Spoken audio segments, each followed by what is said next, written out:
Good morning, everyone. Our topic is Model of Curriculum Evaluation. Before we will start, I introduce myself. I'm May Zonio and also my group mates, Leia Zabate, Bibilen Tabacon, and Teresa May Tamayo.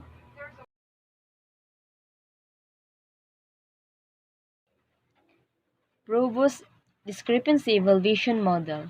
First, this model for curriculum evaluation. Next, developed by Malcolm Probus 1972.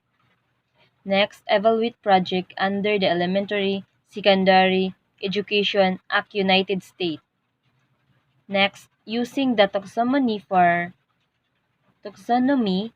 program content developed by Robert Stake. Fourth stage of conducting curriculum evaluation. First, determining program standard. Next, determining program for performance. Next, com- comparing performance with standards. Next, determining whether a discrepancy exists between performance and standard. Ronald Dahl, 1997. Note that the Probus model has been called the discrepancy model. Probus discrepancy evaluation model. Enable the curriculum evaluation and administrators of the schools to collect or gather secret evidence on how the curriculum satisfies the set standards. Ralph W. Tyler, 22 April 1902, 18 February 1994, is often referred to as the father of evaluation or father of behavioral objectives. He is associated with curriculum theory and development and educational assessment and evaluation. Ralph Tyler, 1950, proposed 7 steps for evaluating a curriculum. First, establish of goals and objectives. Goals and objectives are directly derived from the unit mission. The process of establishing goals and objectives help us conduct the mission into achievable, concrete, time-bound action that we can measure in order to track progress. Next, classification of the objective, definition of the objective and behavioral terms. Each objectives should begin with verbs that describe an observable behavior such as describe, summarize, demonstrate, compare, plan, score in each. Next, identification of situation in which achievement of the objective can be shown. Next, selection of criterion of measurement procedures.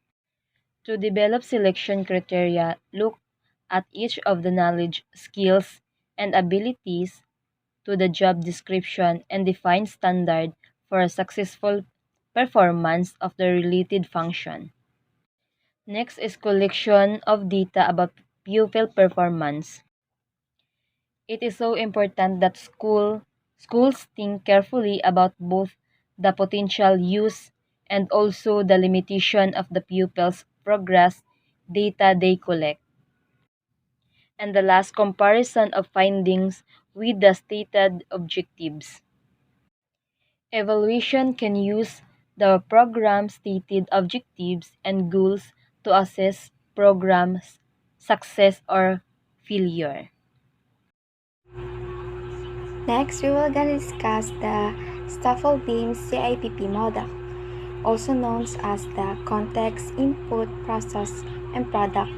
This model defines evaluation as the process of delineating, obtaining, and providing useful information for judging decision alternatives. The CIP model was created in 1960s by Daniel Staplebeam and is considered a decision-oriented model that systematically collects information about the program to identify strength and limitation. In content or delivery, to improve program effectiveness or plan for the future of a program. First is the context evaluation. According to Staffelbeam, is the most basic kind of evaluation. Its purpose is to provide strong rationale for determining curriculum objectives. At this point, the curriculum evaluator describes the environment and determines the different needs of the society, school, and students. If there are unmet needs, the curriculum evaluators seek to find reason for not meeting the needs.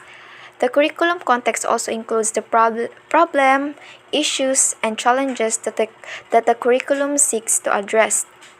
And the context evaluation, this is the goals. Who is the beneficiaries? What are the needs? What are the resources that needed? And the problems that they are encounter and the background and the environment. While the input evaluation aims to provide information for determining how resources are utilized to achieve curriculum objectives. At this level, the resources of the school and the different design for implementing the curriculum are considered. The input evaluation, here's the plans, the stakeholders, what are the strategies they need to do, the budget coverage, and the research. Is the process evaluation, focusing on providing periodic feedback while the curriculum is being implemented. This phase aims to detect the problems in the implementation of the curriculum, provide information for program decision, and maintain a record of the procedure as it occurs. This is the action. In the process evaluation, this is the action, they develop, how they implement, how they monitor, and what are the feedbacks. While the product evaluation aims to gather, interpret, and appraise curricular attainments, not just the end of the implementation of the curriculum. This is the outcomes. What are the impact, if it is effective, or transportability, the sustainability, and the adjustment. When using the CIPP model, while it is desirable and ideal to conduct curriculum evaluation by looking at the 4 phases identified by Shufflebeam, one can also focus 1 or 2 phases of the evaluation. Stakes Congruency Contingency Evaluation Model. Robert Stake, 1975, claimed the curriculum evaluation is not complete unless 3 categories of data are made able. 3 categories of data. First, antecedents. Second, transactions. And third, outcomes. Antecedents include data on students and teachers, the curriculum to be evaluated, and the community context. Second, transactions include time allotment, sequence of steps, social climate, and communication flow. And lastly, outcomes encompass students' learning in the form of understandings, skills, and values or attitudes, as well as the effects of the curriculum on the teachers, students, and school. The data gathered will provide the necessary information for the evaluation process. The term congruency refers to the degree of alignment between what was desired and what was actually achieved, while contingency refers to the relationship between one variable to the other. For example, between the curriculum and the community context. Eisner's educational connoisseurship model. Elliot Eisner provided a qualitative way of evaluating a curriculum. This model does not have methodical procedures compared with other evaluation models. Eisner's model calls for a deeper and wider observations result of evaluations that are expressed in written form. The results, however, are not merely descriptions. They provide excellent and accurate interpretations and appraisal. Ship model calls for thorough and comprehensive observations of classroom and school activities in relation to curriculum. It tries to capture every aspect of curriculum activities, including the hidden curriculum. The emphasis of this model is always on the quality rather than on the measurable quantity of learning and interaction. Overall, curriculum evaluation is important as it is intended to provide meaningful information in almost every aspect of the curriculum.